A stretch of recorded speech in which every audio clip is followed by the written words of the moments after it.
All right, let's dive right in. On the surface, you see a headline about Israel maybe recognizing the breakaway state of Somaliland, and you might think, okay, interesting, but a minor diplomatic thing, right? Well, the analysis we're exploring today suggests this is anything but minor. It argues this single move could actually be a key piece in a massive global strategy. And that brings us to the big question, why Somaliland and why now? The source material we're looking at says this isn't just about making friends, it's a calculated move. Think of it like a puzzle piece. And according to this theory, if you place it just right, the entire picture starts to make a whole lot more sense. And what a picture it is! The theory we're unpacking suggests this isn't just an Israeli plan or a regional squabble. No, this is framed as part of a global strategy by four major powers who, it's alleged, are literally redrawing the world map to get ready for what the source calls a grand war. So, how does this work? Well, the source breaks it down into a kind of power pyramid. Right at the top, you've got the USA and China. A step below them, Russia and Israel. The whole idea being presented is that these powers at the top are orchestrating the division of smaller states at the bottom. Why? To expand their own influence and grab strategic assets. This slide really lays out the alleged endgame for each of these powers, according to the theory. It claims America's target is Greenland, China's is Taiwan, Russia's is eastern Ukraine. And in that context, Israel's moves towards Somaliland and South Yemen, well, they're not seen as isolated events. They're part of this bigger, coordinated push to make redrawing borders the new normal. Okay, so let's zoom in a bit and see how this theory plays out specifically in the Middle East. The source frames the Red Sea not just as a waterway, but as a giant geopolitical chessboard, and right now, it argues, some very important pieces are being moved into position for a very specific reason. The analysis points to three key territories it says are being used like pawns in this game: Somaliland, South Yemen with the UAE's help, and Sudan through the Rapid Support Forces. The argument here is that separatist movements in these areas are getting a boost because, frankly, they serve a much larger strategic goal for Israel. And here's that goal laid out plain and simple. The source alleges there's a three-step military plan to completely surround the Houthis in northern Yemen. First, you secure the western flank with allies in Sudan. Second, you lock down the southern flank with bases in South Yemen and Somaliland. And what happens then?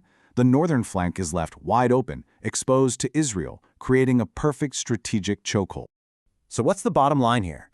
According to this analysis, this isn't just about one single conflict. This is about achieving total dominance over the Red Sea. If you can control the al-Mandab Strait and set up your own military and intelligence bases, you create a huge strategic buffer and control one of the most important shipping lanes in the entire world. Okay, and this is where the theory takes a really provocative turn. The source connects this entire Red Sea strategy directly to the situation in Gaza, and it proposes a link between the two that is, to say the least, controversial. The key piece of evidence put forward is this alleged quote. During a trip to the UAE, Somaliland's leader supposedly said his country was ready to welcome Palestinians from Gaza. The source presents this as the smoking gun, a critical clue pointing to the real reason behind the Israel-Somaliland relationship. This alleged offer is then tied into what the source describes as the second phase of Gaza's reconstruction.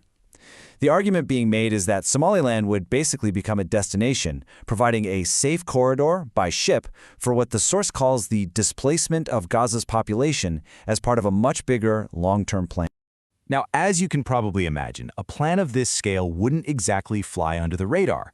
So let's look at how the other big regional players are supposedly reacting to all this, because it's creating what could be a massive domino effect of instability. The source says that you've got countries like Saudi Arabia, Turkey, and Egypt watching all of this with growing alarm. They're worried that this whole strategy of backing separatists to break up smaller countries like Yemen and Somalia is just a test run, and that they could be next. And from Israel's perspective, according to a report cited in the source, these regional powers are a direct threat to its plans.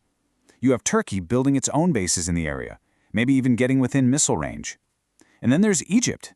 Despite an official peace treaty, its population has a lot of sympathy for Hamas, meaning any political change there could create a constant source of tension right on Israel's border. So as we start to pull all these different threads together, the source argues we're not just looking at a bunch of separate crises happening in Sudan, Yemen, Gaza, and Somaliland.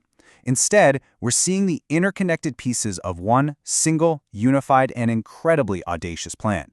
So let's just recap the whole theory one more time. Step 1, you back separatist movements. Step 2, you use these newly created friendly territories to surround your enemies and grab control of the Red Sea. This, in turn, solidifies the position of the great powers before a huge global conflict and ultimately reshapes the entire balance of power for a generation to come.